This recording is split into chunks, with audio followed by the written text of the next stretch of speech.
He made a deal with criminals. Make the princess disappear. Armed attackers struck. Amara was dragged into a van. She vanished without a trace. The kingdom of Zamara was unlike any nation on the continent. Its diamond mine stretched for miles. Its gold reserves were the envy of the world. At the center of it all was Princess Amara Adiwale. She was beautiful, intelligent, compassionate, and destined to become queen.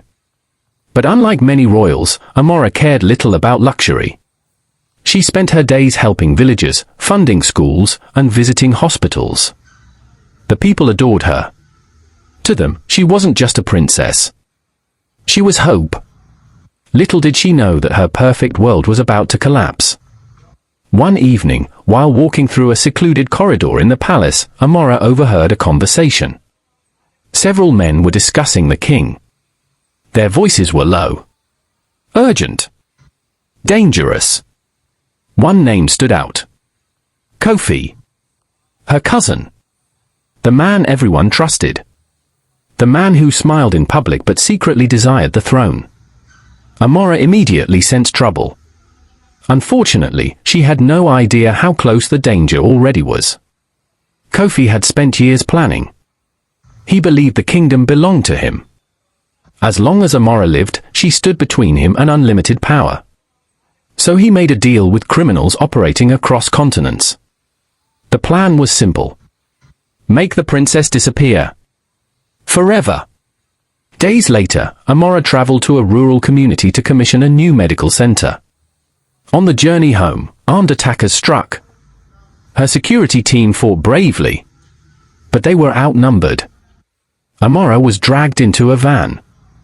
Drugged. And taken away. The future queen of Zamara vanished without a trace. When Amara regained consciousness, she was aboard a ship.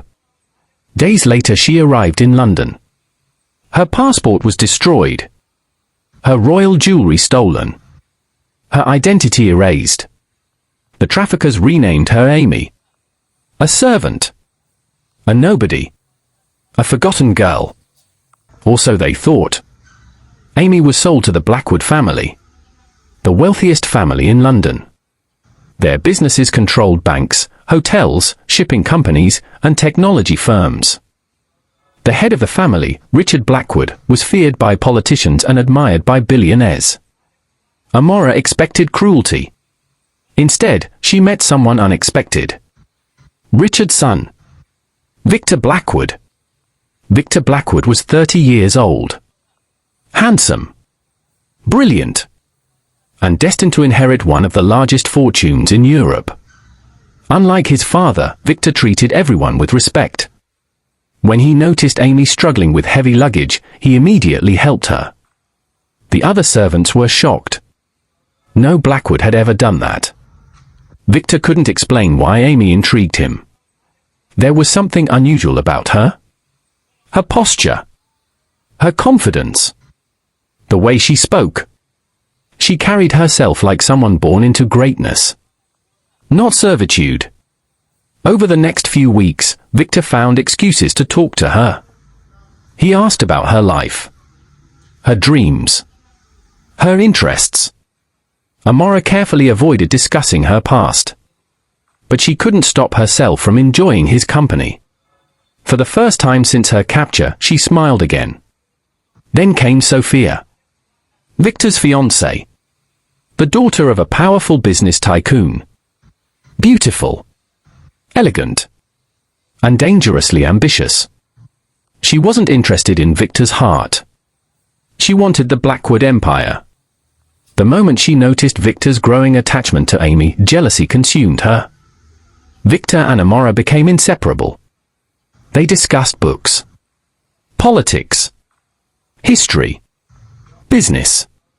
One evening, Amara accidentally spoke fluent French during a dinner event. The guests stared. Victor noticed. No ordinary servant possessed such education. His curiosity deepened. Every night, Amara held a small necklace hidden beneath her clothes. The royal emblem of Zamara. The last proof of who she truly was. She promised herself she would never lose it. because without it, even she might forget who she once was. Sophia began investigating. Something about Amy didn't add up. Her grace. Her intelligence. Her knowledge of global affairs. Sophia hired private investigators to uncover the truth. Weeks later, the investigators found old African news articles. One photograph caught Sophia's attention. A royal ceremony. A smiling princess. The resemblance was unmistakable. Amy wasn't a servant. She was Princess Amara Adewale. Sophia saw opportunity. If Amara truly was a missing princess, she could be worth billions. Sophia decided to keep the information to herself. For now. Victor's feelings continued growing. Every smile from Amara brightened his day. Every conversation left him wanting more. And Amara felt the same. For months she fought those emotions. Eventually she stopped fighting. One rainy evening, Victor found Amara crying alone. He gently asked what was wrong. For the first time, she told someone the truth. Not all of it. But enough. She confessed she had lost everything. Her family. Her home. Her future. Victor held her hand. And promised she would never face life alone again. Sophia finally confronted Amara. She revealed the photographs. The investigation. The truth. Amara froze. Her secret was exposed. Sophia gave her a choice. Leave Victor forever. Or watch her secret become public in a way that could destroy everything. Amara refused. She had already lost too much. She would not lose Victor too. That night, Amara packed her bags. Victor found her preparing to leave. He demanded answers. And Amara finally told him everything. The kingdom. The betrayal. The kidnapping. The trafficking. Every painful detail. Victor listened in stunned silence. Then he pulled her into his arms. I love you. Years of pain disappeared in that moment. Amara looked into his eyes. And kissed him. Neither wanted the moment to end. Sophia immediately informed Richard Blackwood. Richard was furious. A servant? A princess? A scandal waiting to happen? He forbade the relationship. For the first time in his life, Victor stood against his father. He chose Amara. No matter the consequences. Richard secretly launched his own investigation. Weeks later, the results arrived. Every word Amara had spoken was true. She wasn't chasing wealth. She had once possessed more wealth than most nations. Richard's perspective began changing. Meanwhile, King Adewale was alive. Kofi had secretly imprisoned him after seizing power. The world believed he was dead. But the king was waiting. Waiting for justice. Waiting for his daughter. Using Blackwood resources, Victor launched an international search operation. Private investigators. Former intelligence officers. Lawyers. Journalists. Everyone had one mission. Find the king.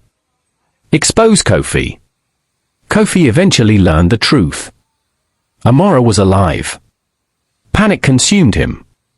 He hired assassins. Their target. Princess Amara. At a charity gala in London, armed men struck. Chaos erupted. Gunshots echoed. Victor pushed Amara out of harm's way. A bullet struck his shoulder. Amara refused to leave his side. For 3 days she barely slept.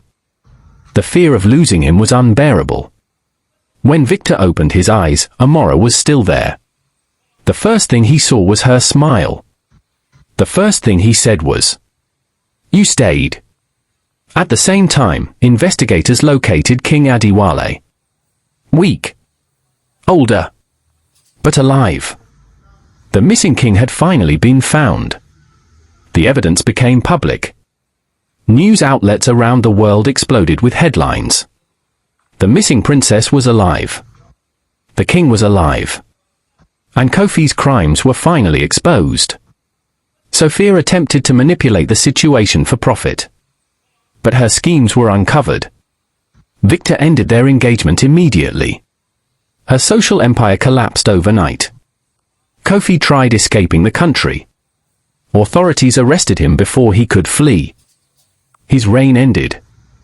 His power vanished. His crimes caught up with him. After years away, Amara finally returned to Zamara.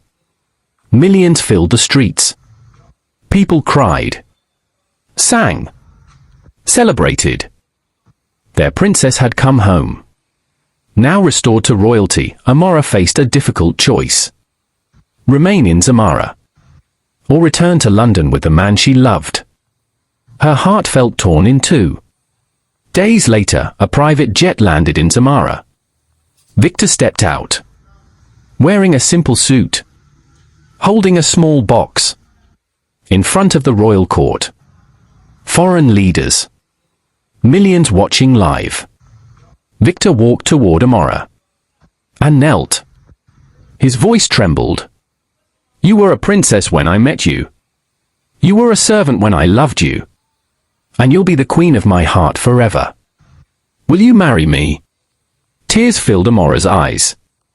She whispered, yes. Their wedding became one of the most watched events in the world. The lost princess. The billionaire heir. Two souls brought together by fate. Together they built schools, hospitals, and anti-trafficking foundations across Africa and Europe. Years later, people still told their story. Not because she was a princess. Not because he was a billionaire. But because when darkness stole everything from them, love gave it all back.